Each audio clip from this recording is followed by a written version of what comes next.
नमस्ते सबैजनालाई स्वागत छ हजुरहरूलाई मेरो फुड ब्लगमा। आज मेरो हस्बेन्डको रिक्वेस्टमा मैले बनाउन गइरहेको छु बर्गर कन्टेनर है त।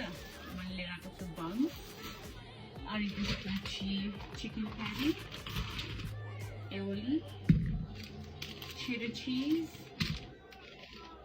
lettuce, onion, tomato, chicken burger. अनि यो सँगसँगै खानलाई बर्गर सँगसँगै अब कम्पलसरी हुन्छ।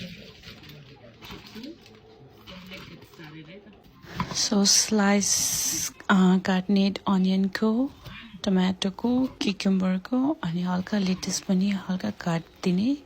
त्यसपछि मैले बन लिएँ, त्यसलाई बिचमा काटिदिएँ, प्याटी लिएँ अनि त्यसपछि फ्राइज लिएँ अनि त्यसपछि यसलाई सबैलाई मैले प्लेटिङ गरेर राखेँ।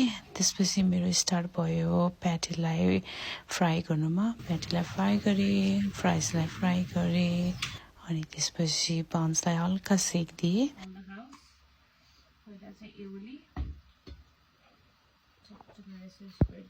चिकन फ्यारी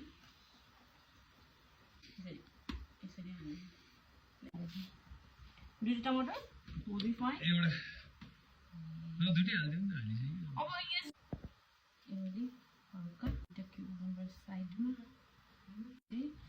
पिरो स्पेशल अन्डाको अचार रेसिपी चाहियो भने अन्डाको अचार कि कन्ट्रोभर्सी हुन्छ त।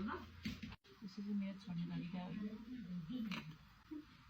यति हो बेस्ट बर्गर। टुथपिक खै त यार। यहाँ जान्छ फ्राइज अन द साइड।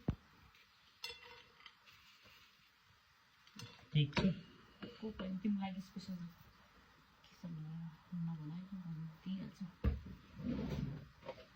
तिम्रो लागि छ यहाँ शाही बियर। Oh my god.